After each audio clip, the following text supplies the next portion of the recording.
Well, hey, look at this. I finally got something installed back on the car. This is the brake booster. Getting it in was a little bit, you got to manipulate it a little bit. You got to swing it around to the right and left.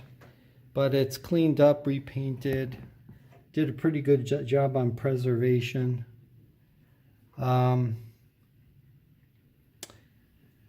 So this is looking nice. Of course, I'm not going to put the master cylinders on until later. I want to leave this area open to be able to work on the exhaust manifolds and everything else. But it's good to see something actually going back on the car rather than coming off the car. So my order at Classic Alfa is going to be coming in probably sometime late this week, in which case I'll be able to turn my attention back to the engine and get that head gasket installed. But in the meantime, I did some touch-up work with my airbrush. There's actually a whole story about that. But I did some touch-up work, tried to get some paint, just address a couple of paint chips. But actually, it's kind of hard to see where the yellow tape is where I painted. And over there. But anyway, things are coming together. That's an area of concern right over here. I don't know what I'm going to do about that. I might airbrush those. You can actually see the shadow. I experimented. You can see the shadow of where I shot some airbrush. If I get the airbrush working perfectly, you could shoot tiny dots with it. And that's what I might end up doing. This area over here is where I painted. You can see a difference in the shade, but I'm pretty happy with that. All right, well, that's it for now. We'll catch you later.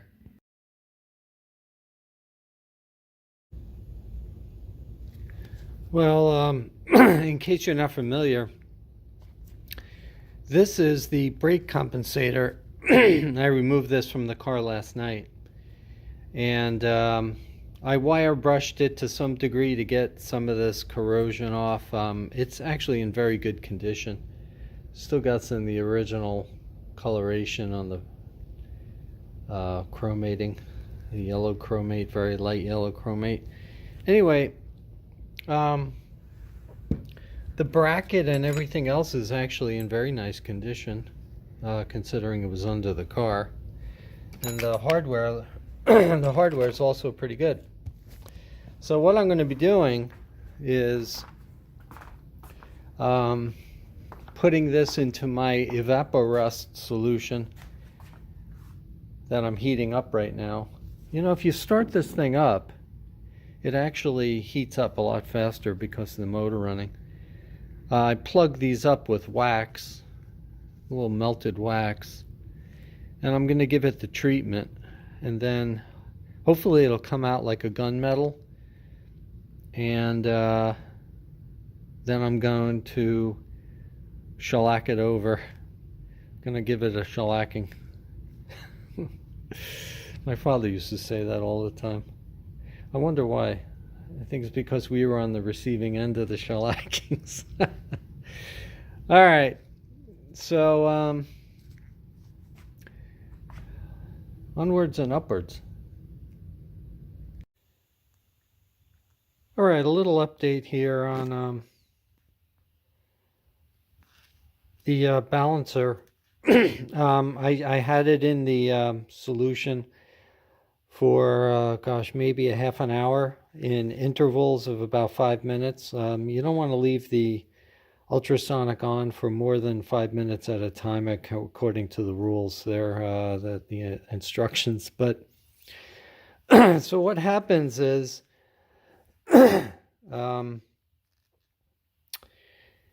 as you can see here, some of this is brighter than others, and the reason is because I'm using a wire brush to take off, and you can see it very clearly right over here where my thumb is. You want to take off the converted rust.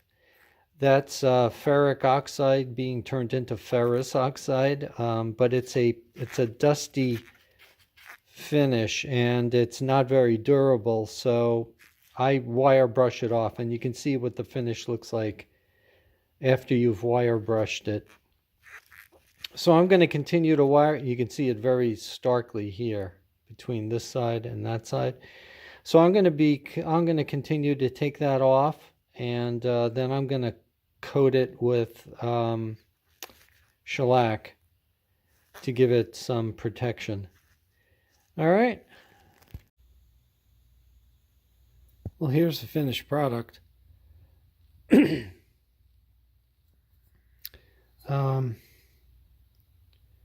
amazing to me how this plating is able to hold up. And I just gave it a light bath in evaporust. But anyway, that's of course not exposed to anything. This over here is. And but anyway, I like the finish on this. It looks very original. I don't think this was painted. I think this was just raw metal. It had a very nice rust patina on it, which of course I took off. And note also that I was able to put back on the chromate that I lost. Now, just for those of you who may not be familiar with this, if you have a zinc part that you put into evaporust, it will take off the chromate finish. And what I discovered was that there's a way to put back the chromate finish on without too much trouble. Now, it all depends on whether or not your zinc plating is still intact. Now, the best way I could describe it to you is that a zinc plating is kind of a whitish silver as opposed to a bluish silver, which looks more like nickel, but a whitish silver, which looks more like, an old silver coin, if you remember those. But it's a whitish color. So if there's enough zinc plating still on it, you can just clean it and re-dip it in chromating solution that you might have left over from all your projects, which I do. I didn't have to resort to that here. This was the original chromating. So what I did, of course, is I cleaned it in evaporust. I wire brushed it. This is the the cast part here. I wire brushed it afterwards, and then I clear coated over with shellac, and that should give it some protection. So anyway, we'll call it a success, and I think it works too. I'm gonna have to put some brake lines on this, and I'm gonna try to pump some fluid through it. I actually have a fitting over there somewhere that I think I can pump some fluid through it. And I don't know if that's going to be a good test. I did not want to take this apart. I don't know why. I have a suspicion that there's a big old spring in there. This just acts like a balancing thing. So I don't know. I didn't want to mess with it. But anyway, it looks pretty good. Let me show you the technique that I use to install these, one of these seals on a piston. I didn't do this for the brake, but I did it for the clutch. And essentially what you do is you use two pieces of wire. And what I did is I secured this piece of wire in the vise so you can pull on it. Okay, and what you do is you pull on the seal, and you simultaneously take your piston and you put your piston This ain't gonna work. So then you stretch it to the widest point, you get it over the center of the piston, and then it very easily snaps into place. I found this to be the least risky approach. It puts, you know, you're not using any sharp tools, which is very important. And it worked for the clutch like a charm. I wish I knew it when I was doing the brake, because I would have done it myself. But I sent it to a shop, and of course they didn't disclose to me what their technique was.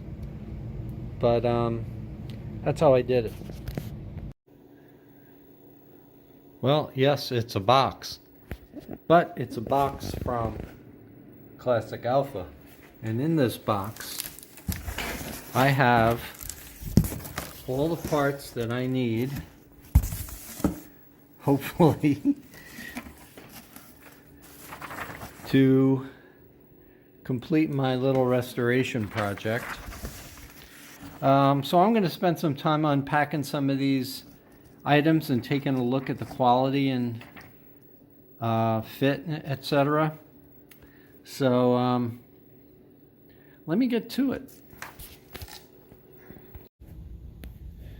Well, here's the update on the analysis of the parts that I got.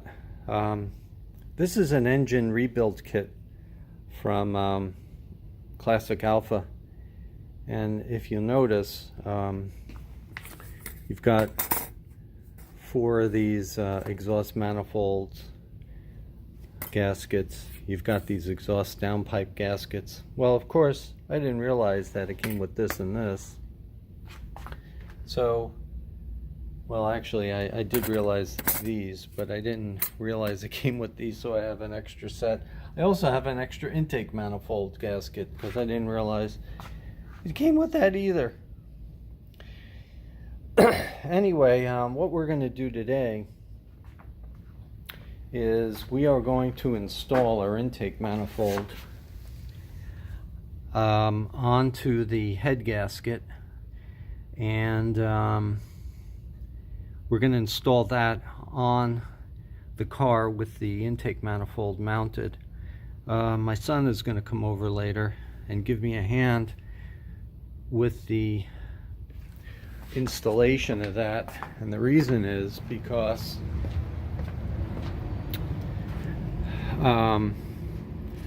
this is a head gasket, Reen's head gasket, Victor Reen's, and this over here are my O-rings and roll pins that are going to get installed here. There are 6 of them. I'm going to install that with just a little bit of sealant around it, and there's no sealant on this gasket. It says in the instructions, do not put sealant on, so I'm not going to put any sealant on. And that's pretty much it. I've got the intake manifold gasket on. I'm going to be mounting that right now, and later on we will be installing the head back on the car. I'm debating whether or not I should install the speaker pump right now, but let me get the head gasket on, and I'll think about putting the speaker pump on before I put the head gasket on. I mean the cylinder head with the intake back on. Might be easier to get the speaker out of there with the head gasket, with the head not installed yet. Alright, so let me get to that.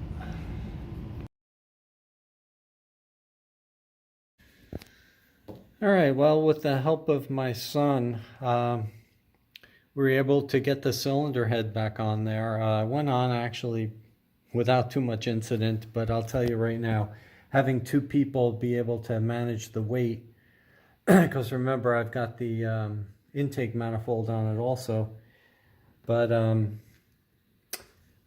managing the weight is task number 1. So I was able to rethread the chains back up through the the opening in the head, and everything is looking pretty good. I put the bolts back on. I haven't torqued yet. Oh, I forgot the... I knew I was going to forget this.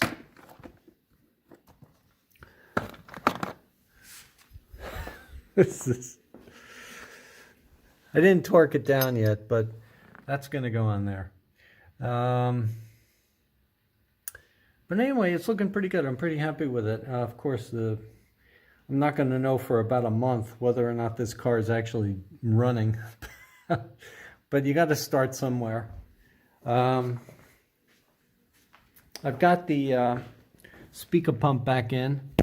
That's always a challenge, getting the old speaker pump put back in. Those nuts on the bottom are a real bear and a half. But we seem to get that back in order. And like I said, things are looking pretty good. So we're going to be just hacking away. I'm actually going to be taking these tires down to a shop to have them dismounted. Then I'm going to clean up the rims. Then I'm going to mount the new tires. I want to kind of get this done because I want to get these tires out of here. The old ones, I mean, by out of here, I mean, I want to get them, I want to free up some room in here. It's driving me nuts. All right. Anyway, onwards and upwards. Well, I ran into a little bit of a problem. These are the roll pins that get installed on the head gasket in these holes over here. And these roll pins, some of them fit, half of them fit, half did not fit. So what I had to do was put it into my chuck here and run the drill, and at the same time touch it with this file. And I took off a pretty good amount of material. You can see actually the remnants on this. This is of course using for all three, but that was a little bit of a challenge, but I got it to work. The other side, there's no issues. It's a much looser fit on the head side. So it's interesting. Well, this is starting to look like an engine now. So I reinstalled the camshafts, tightened down the journals, of course, reattached the chain, and put the link back. So the chain is now fully operational. If you want to consider that fully operational. So there's one thing that I kind of ran into that sort of helped me with this, and I followed instructions on the Alpha bulletin board for doing. If I remember, I'll put the link in the comments below, but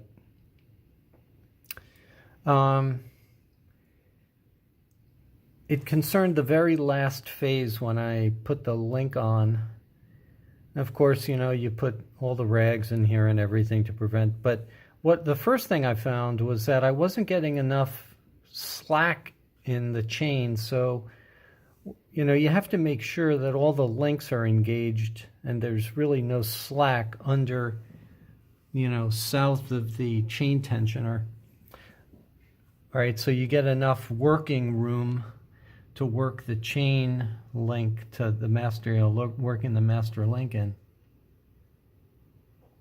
But what I found was that with the slack, I actually had to load the timing mark a little bit. Well, if you're going to look at the timing mark over here, I loaded it a little bit onto this side by maybe the length of a notch, because I figured that when you release the tensioner, it's gonna pull the chain in this direction, which is gonna rotate the intake shaft. Looking from this perspective, it's gonna rotate it clockwise. So that would bring the mark back up.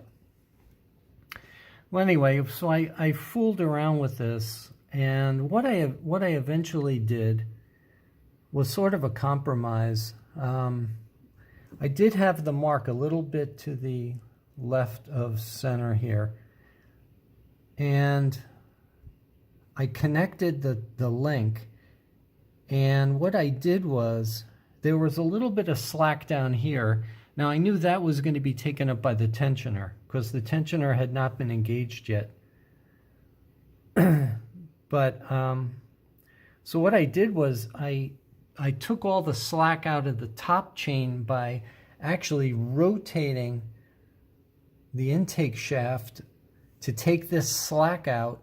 That put all the slack down here, and then I slowly released the tensioner, which took all the slack down there and did not allow the chain to rotate, which would have changed its timing. So I actually turned, even with the shaft, even with the master link engaged, I took the tension out of the top of the chain and let the tensioner take the tension out of the bottom of the chain.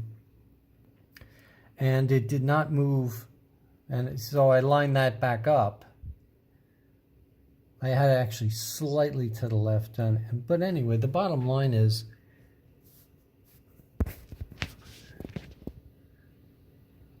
I'm just looking at that.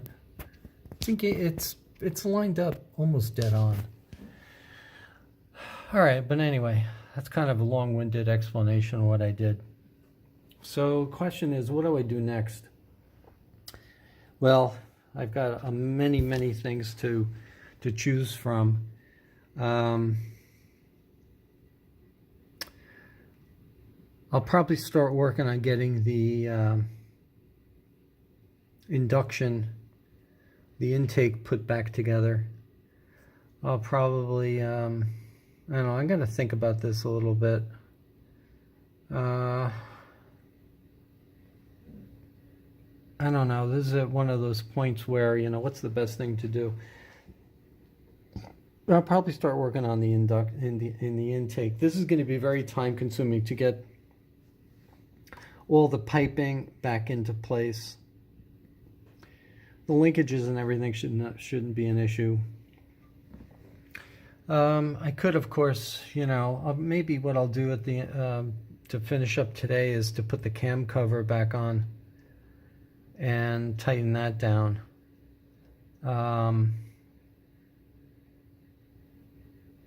By the way, I tightened these bolts, the head studs, the nuts, I should say. I tightened them to 60 foot-pounds after initially tightening them to 45, then to 53, then I stopped at 60. Anyway, I think I mentioned that before. So anyway, that's where we're at. I'll probably get this the cover on.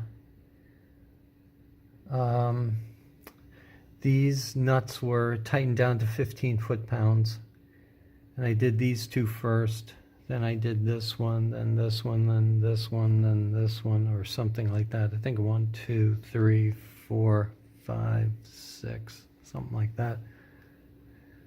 Of course, these nuts have a washer side, and the washer side goes down.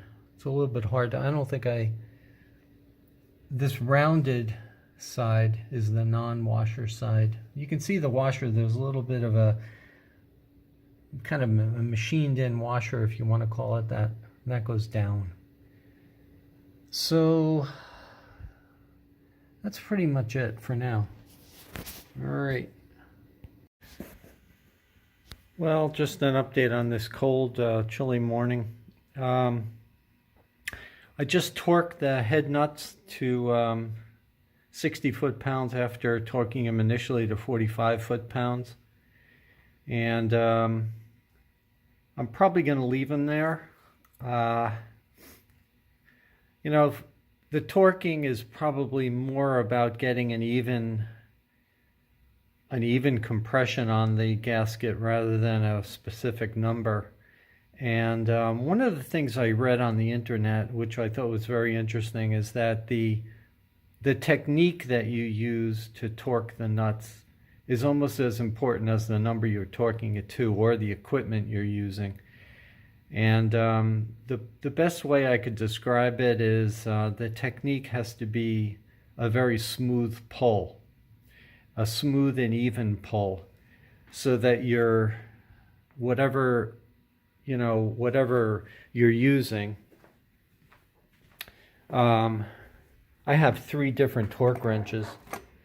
I have this one over here that I bought from Harbor Freight recently. This is pretty heavy duty. That's what I used. I mentioned before, here's the one that is the electronic that you can convert anything into, gives you torque readings. I'm going to be using this for the finer adjustments. The bigger one I used for the heavier adjustment. I just torqued to 60 foot-pounds using that. So I'm going to be putting the cams back in and put the journal cover, the covers back on. I forgot what they're called. And we're going to go from there. I'm probably forgetting a couple of things that I did last night.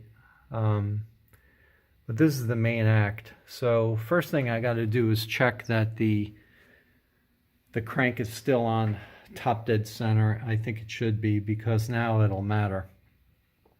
All right, give you an update later.